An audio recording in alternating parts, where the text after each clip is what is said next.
안녕하세요. 오늘은 예측에 전한 제7장을 바탕으로 이야기를 풀어볼까 합니다. 인공지능이 세상을 이해하는 방식, 이게 지금 근본적으로 바뀌고 있거든요. 단순히 기술이 발전했다 이런 차원의 얘기가 아니고요.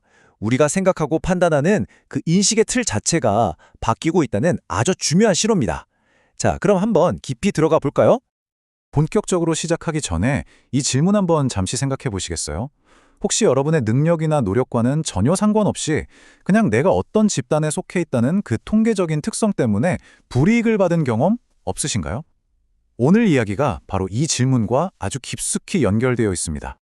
오늘 우리가 나눌 이야기의 핵심적인 변화, 바로 이겁니다.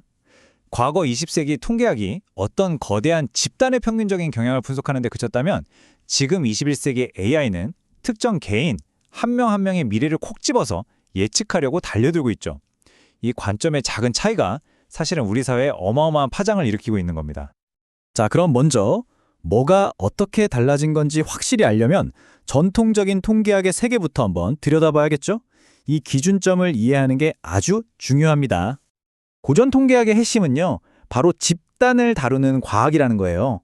예를 들어 흡연은 암 발병 위험을 높인다는 통계적 사실이 있잖아요. 이건 어디까지나 흡연자 그룹이 비흡연자 그룹보다 암에 걸릴 확률이 높다는 의미일 뿐이죠. 특정 흡연자 한 명을 콕 집어서 당신 암에 걸릴 겁니다 라고 단정하지는 않는다는 말입니다. 자, 그런데 이제 인공지능 예측이라는 새로운 세계로 넘어오면서 예측 격차라는 정말 중요한 개념이 등장하게 됩니다. 네, 보시는 것처럼 이건 논란의 여지가 없는 통계적인 사실이죠. 수십 년간 쌓인 방대한 데이터를 통해 증명된 집단에 대한 진실입니다. 바로 여기까지가 고전 통계학에 할 수 있고 또 해야 하는 역할의 경계선이라고 할 수 있습니다. 바로 이 지점부터 현대 AI가 성에 넘기 시작합니다.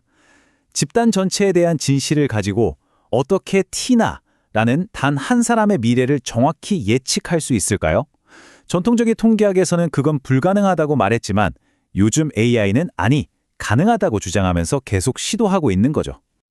이 예측 격차가 바로 현대 예측 기술의 핵심이자 가장 큰 딜레마입니다. 그러니까 집단에 대한 확률을 가지고 한 개인의 미래는 이럴 것이다 라고 단정해버리는 시도. 이 위험한 논리적 도약이야말로 오늘날 AI 시스템이 가진 근본적인 문제라고 할 수 있어요. 왜냐하면 개인의 삶에는 통계가 절대로 담아낼 수 없는 수많은 변수와 의지가 존재하거든요.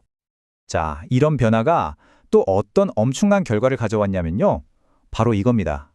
세상의 원인을 이해하려고 했던 과거의 과학에서 이제는 그냥 돈이 되는 상관관계, 즉 패턴만 찾아내는 방식으로 완전히 넘어가 버렸다는 거죠. 옛날 과학자들은 어땠을까요? 목표가 아주 명확했습니다. 어떤 현상을 보면 대체 왜 저런 일이 일어나는 거지? 하고 근본적인 원인을 파고들어서 인과관계를 밝혀내고 그걸 바탕으로 모두가 이해할 수 있는 이론을 세우는 거였죠. 근데요, 요즘 AI 기반 예측은 과정이 완전히 달라요. 그냥 데이터에서 뭔가 의미 있어 보이는 패턴을 찾아요. 그리고 그 패턴을 기반으로 예측을 하고 그걸로 돈을 벌면 그걸로 끝입니다. 그 패턴이 도대체 왜 나타나는 건지 이건 더 이상 중요한 질문이 아니게 되어버린 겁니다. 책에서는 이 지점을 두고 정말 강력하게 경고를 하는데요. 바로 이 말입니다. 이론의 종말, 그리고 설명 가능성의 죽음. 우리가 수백 년 동안 지식을 쌓아 올리던 그 방식 자체가 지금 뿌리부터 흔들리고 있다는 뜻이죠. 자, 그럼 이 새로운 세상은 어떤 논리로 돌아가느냐? 이런 식입니다. 예를 들어 밤늦게 온라인 쇼핑을 하는 사람들이 대출을 연체할 확률이 높다라는 데이터 패턴이 발견됐다고 쳐요. 그럼 은행 AI는 그 이유를 전혀 궁금해하지 않아요. 그냥 그 패턴에 근거해서 심야 쇼핑객들의 대출 신청을 거절해버립니다. 그 사람이 왜 늦게 쇼핑을 하는지, 어떤 절박한 사정이 있는지 같은 사회적 맥락은 완전히 무시되고 오직 수익성에 직결되는 그 패턴만이 새로운 진실이 되어버리는 거죠. 그렇다면 말이죠. 이런 예측 알고리즘이 우리 삶을 지배하게 되면 우리 개개인에게는 대체 어떤 일이 벌어지는 걸까요? 이거 아마 겪어보신 분들도 계실 거고 상상만 해도 정말 답답한 상황이죠. 아무런 설명도 없이 그냥 거절이라는 차가운 통보만 툭 던져지는 겁니다. 이 결정 뒤에는 과연 어떤 논리가 숨어 있는 걸까요? 그럼 당연히 개인 입장에서는 이렇게 물을 수밖에 없잖아요. 제가 뭘 잘못했나요? 제 신용 점수에 문제라도 있습니까? 도대체 왜 거절된 건지 이유라도 알려주세요. 하고 말이죠. 하지만 돌아오는 알고리즘의 대답은 정말 싸늘하기 짝이 없습니다. 그 별정은 당신 개인의 삶이나 노력에 대한 평가가 아닙니다. 그냥 당신이 분류된 어떤 통계적 집단의 위험도가 높게 나왔을 뿐입니다. 결국 당신이라는 고유한 존재는 그냥 지워져 버리고 당신은 예측 가능한 하나의 숫자로 취급되어 버린 거죠. 자, 이제 슬슬 마무리를 해볼까 하는데요.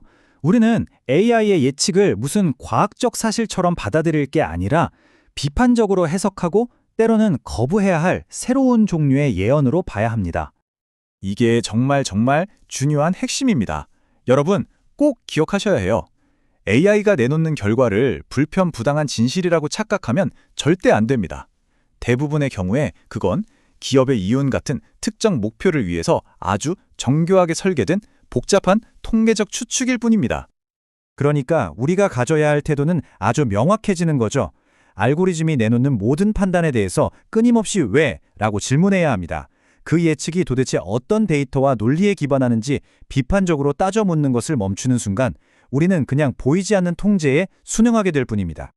오늘 이야기는 이 마지막 질문을 여러분께 던지면서 마무리하려고 합니다.